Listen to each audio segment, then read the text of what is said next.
बिस्मिल्लाहिर्रहमानिर्रहीम। स्टूडेंट आप कैसे हैं? आज हम मैकेनिकल थर्ड ईयर का सब्जेक्ट सीएनसी मशीन्स जिसका कोड है मैक 372 उसके बारे में स्टडी करेंगे। आज का हमारा जो टॉपिक है वो है इंट्रोडक्शन टू सीएनसी मशीन कि सीएनसी मशीन क्या होती है, इसके टाइप्स क्या क्या हैं और इसके पार्ट्स कौन कौन से होते हैं, उसको हम डिटेल से स्टडी करते हैं। सबसे पहले हम introduction to CNC machine tools. अब सीएनसी, अब वर्ड जो है एब्रीवेशन जो है computer numerical control machines. A dedicated computer is used to perform the most of basic NC machine functions। मतलब ये हुआ कि ये CNC मशीन वो तमाम बेसिक फंक्शन जो NC मशीन के अंदर हम स्टडी करके आए हैं ये वही मेन परफॉर्म करती है। इसके अंदर एक एडिशनल चीज़ क्या है कि इसके साथ कंप्यूटर अटैच होता है और कंप्यूटर के थ्रू पूरी मशीन को कंट्रोल किया जाता है। एडिशन चीज़ कंप्यूटर मशीन यूनिट के ऊपर ही लगा होता है। अच्छा, अब दूसरी डेफिनेशन में लिखा है कि computer numerical control machine is a NC machine which uses a dedicated computer as the machine control unit, यानी कि मशीन को भी कंट्रोल कर रही है और साथ जो एनसी के जितने फंक्शन परफॉर्म करवा रहे हैं वो इसके अंदर कंट्रोल आसानी से हो जाते हैं। अब उसके बाद है entire program is entered and store. अब इसके अंदर एक प्रॉपर्टी ये है कि हम प्रोग्राम को एंटर कर सकते हैं और साथ प्रोग्राम को स्टोर कर सकते हैं। एक तो स्टोर, जैसे प्रोग्राम को एंटर किया हमने सारी प्रोग्राम की सिमुलेशन चलाई, सिमुलेशन चलाने के बाद प्रोग्राम को हमने रन कर दिया, उसने वो हार्डवेयर कंपोनेंट तैयार कर दिया। लेकिन एक और भी है कि हम इसमें प्रोग्राम को स्टोर कर लेते हैं, फ्यूचर में अगर हमें ज़रूरत पड़े तो हम इसको यूटिलाइज कर देते हैं। जिस तरह ये लास्ट वाला पॉइंट है, the stored part programme listing can be used for further production also. अगर वही प्रोग्राम की हमें दोबारा प्रोडक्शन के लिए चाहिए तो हम उसके अंदर अमाइंडमेंट करके इसको कर लेते हैं। अब जी components of CNC machine tools के कौन कौन से हैं? Input output console, microprocessor based control unit, memory, feedback unit, machine tool, interface. और अब ये क्या क्या होते हैं इनके बारे में हम डिटेल से पढ़ते हैं। अब ये देखें एक डायग्राम बनी हुई है जिसमें लिखा हुआ है कि इनपुट आउटपुट डिवाइसेस ये किस में आती है? माइक्रो प्रोसेसर में। माइक्रो प्रोसेसर, अब ये कंप्यूटर का वो फंक्शन बता रहा है कि कंप्यूटर के अंदर रैम भी होती है, रोम भी होती है। ये होती है रीड एक्सेस मेमोरी, ये टेम्परेरी तौर पे मेमोरी होती है और ये परमानेंट मेमोरी होती है जिसके अंदर Z और X स्लाइड। मतलब ये कि सारा फंक्शन ये कंप्यूटर वाला ही होता है कि हम इसके अंदर प्रोग्राम फीड कर दिए।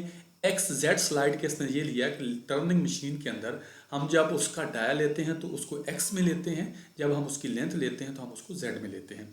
अब ये देखें प्रोग्राम इसके अंदर हम फीड कर दिया। उसके बाद इसने आगे मशीन टूल को इंस्ट्रक्शन दी कि मेरे पास ये प्रोग्राम है और आपने हार्डवेयर कंपोनेंट यूज़ करके, मटेरियल यूज़ करके एक हार्डवेयर कंपोनेंट तैयार करना है जिसको बोलते हैं मैन्युफैक्चरिंग।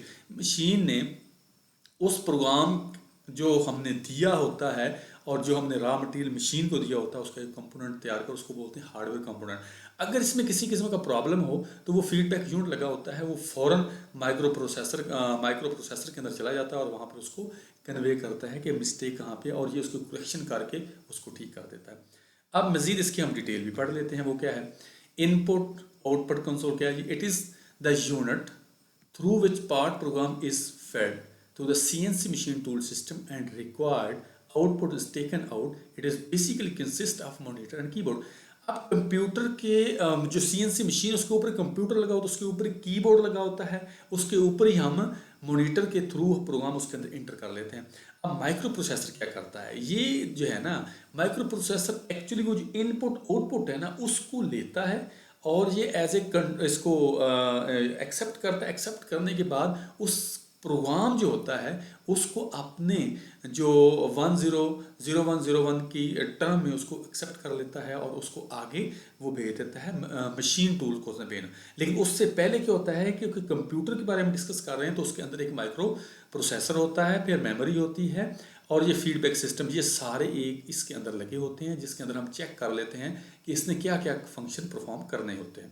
अब जिस तरह मेमोरी के अंदर it is in the sense of RAM ROM, दो ही है, टेम्परेरी भी है, परमानेंट भी है। ये प्रोग्राम को स्टोर कर लेती है और हम दोबारा मशीन कंट्रोल को प्रोवाइड कर देती है टाइम टू टाइम जो हमने कमांड दी होती है। अब फीडबैक यूनिट क्या होता है? फीडबैक का पहले हम डिस्कस कर चुके हैं डायग्राम के अंदर। ये वही है कि अगर कोई feedback unit takes input from machine tool and transfer it to control unit for necessary correction.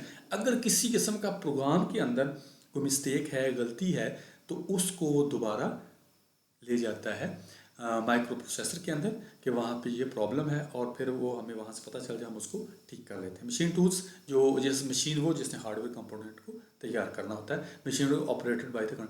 अच्छा, इंटरफेसेस क्या होता है?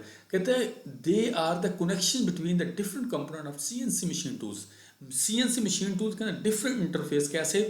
चक एक साइड पे, टूल पोस्ट साइड पे, टेल स्टॉक एक साइड पे। ये स्लाइड्स की जो मूवमेंट है, टर्ट की जो मूवमेंट है, ये आपस में इंटरफेस के जरिए लिंक होती है। अब आगे है जी क्लासिफिकेशन ऑफ सीएनसी मशीन कौन कौन सी है? Number 1 according to type of feedback system है, जिसमें open loop CNC machine, close loop है।